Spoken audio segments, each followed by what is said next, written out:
সপ্তাহের শেষ কার্যদিবসে দেশের প্রধান পুঁজিবাজার ঢাকা স্টক এক্সচেঞ্জে মূল্য সূচকের মিশ্র অবস্থার মধ্য দিয়ে চলছে লেনদেন। এ বিষয়ে জানাতে ডিএসসি থেকে যুক্ত আছেন আমাদের সহকর্মী শাহরিয়ার ইমন। ইমন, লেনদেনে যে মিশ্র অবস্থা চলছে তা নিয়ে বিনিয়োগকারীরা কি বলছেন?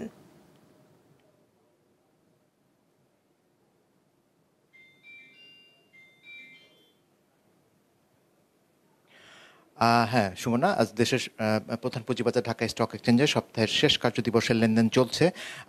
আপনি জানেন যে সূচকের সপ্তাহের প্রথম দিন আপনার সূচক খানিকটা কমেছিল, আবার দ্বিতীয় দিন সূচকটা আমরা দেখেছি বেড়েছে। এরপর আসলে সূচকের ওঠানামার মধ্য দিয়ে লেনদেন চলছে।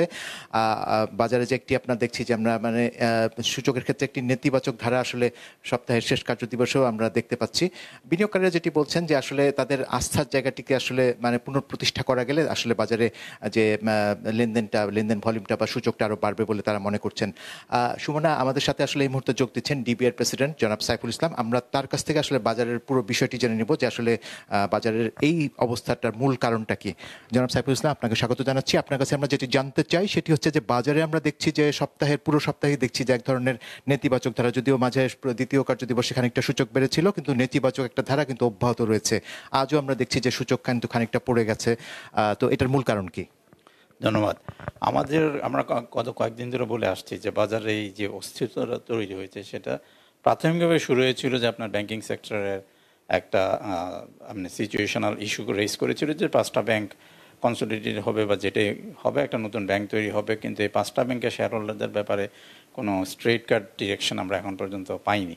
সেখান থেকে শুরু এবং সেটারই ধারাবাহিকতা বা সেটার আপনি বলতে পারেন যে কনসিকুয়েন্সিয়াল ইফেক্ট হিসাবে দেখা যাচ্ছে যে অন্য স্টকগুলোতে ইফেক্ট করেছে। এবং আরেকটা জিনিস যে শুধু যে ব্যাংকিংয়ে 5টা ব্যাংক সেটা ছিল না, আরও বলা হয়েছে যে 9টা লিজিং কোম্পানি। এই যে একটা আপনার ধরেন আনসার্টেনিটি, কি হবে কি হবে না, তো সেখান থেকেই মানুষের যেটা হয় বা ইনভেস্টরদের যেটা হয়েছে যে সেটা একটু কনফিউশন রেজ করার কারণে অনেকেই ভেবেছে যাচ্ছে কিছুটা ক্যাশ করে রাখি, এটা সেল প্রেশার আসছে। এই সেল প্রেশারটাই হয়তো আমাদের যেটা সমস্যা সেটা হচ্ছে যে যখন সেল প্রেশার আসে সামগ্রিকভাবে সেল প্রেশার আসে, কোনো স্পেসিফিক স্টক বা সেক্টরের উপর আসে না। হ্যাঁ, এবং যেহেতু এটা আমরা সবসময় বলে আসছি যে রিটেল ড্রিভেন মার্কেট, যে যখন দেখা যাচ্ছে যে আপনার যেহেতু ইনস্টিটিউশনাল ইনভেস্টার আমাদের মার্কেটে বলা যায় যে মোটা থেকে এক্সিস্টই করে না, যার দরুন যে যখন একটা ডাউন ট্রেন্ডে আসে ফান্ডামেন্টালি গুড স্টকস কেনার মতো দেখা যাচ্ছে বায়ার কমে যায়। হ্যাঁ, যে এটা আমাদের সবচেয়ে বড় দুর্বলতা।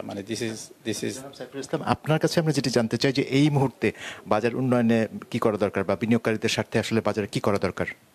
আচ্ছা, প্রথম হচ্ছে যে আমরা একটা নতুন ট্রান্সফরমেশন এনভায়রনমেন্টের মধ্যে আমরা ঢুকে গেছি, যে ব্যাংকিং সেক্টরের রিফর্মের কারণে আমরা হয়তো এই যে ধরেন একটা ups and down situation, uncertainty situation, এটা প্রিভেল করবে। এখন এখান থেকে আমাদেরকে যেটা করতে হবে যে সেটা আমরা বারবার বলে আসছি যে গত 2 বছর ধরে আমাদের এখানে কোনো নতুন স্টক আসে নাই, আইপিও আসে নাই। এখানে আপনার যদি ইনভেস্টরকে কম্পেনসেট করতে হয় তাহলে আমাদেরকে নতুন স্টক এবং ভালো স্টক আনতে হবে, যে আমরা বিনিয়োগকারীদেরকে সুযোগ দিতে হবে যে ওনাদের যে ব্যাড ইনভেস্টমেন্টগুলি সেখান থেকে আমরা যেটাকে বলি পোর্টফোলিও রিশাফল, সেটা করে ভালো কোম্পানিতে চলে যাওয়া।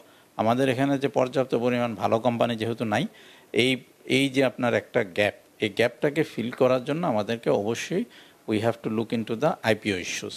এবার ডাইরেক্ট লিস্টিং হোক বাই যেটা কথা হয়েছিল যে এবার স্টেট ওন এন্টারপ্রাইজ আসবে, এখন পর্যন্ত আসছে নাই। আমরা এখনও আশা করি যে অন্তত 3-4টা স্টক আসবে বাই ডিসেম্বর।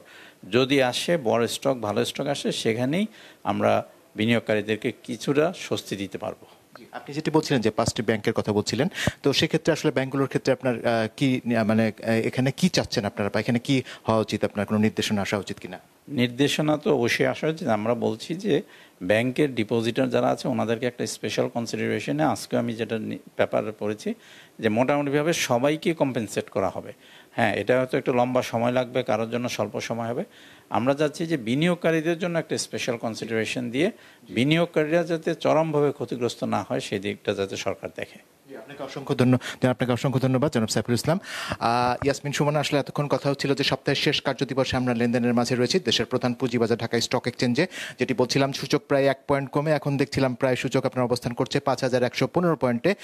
যদিও আমরা দেখেছিলাম যে গতকাল আপনার কিন্তু সূচক 80 পয়েন্ট কমেছিল। আর লেনদেনটা আমরা দেখছি যে প্রথম 3 ঘন্টায় প্রায় আপনার 270 কোটি টাকা মতো লেনদেন হয়েছে ঢাকার পুঁজিবাজারে, যদিও আপনার গতকাল লেনদেন ছিল 487 কোটি টাকা। তবে যেহেতু এখনো 1-1.5 ঘন্টা মতো লেনদেন বাকি রয়েছে, 1.5 ঘন্টা পরে বোঝা যাবে যে আজ সপ্তাহের শেষ কার্যদিবসে দেশের প্রধান পুঁজিবাজার ঢাকা স্টক এক্সচেঞ্জের লেনদেন কি পরিমাণ দাঁড়ায়। তো আমার হাতে এখন পর্যন্ত এতটুকুই ছিল সুমনা। ইমন, আপনাকে ধন্যবাদ।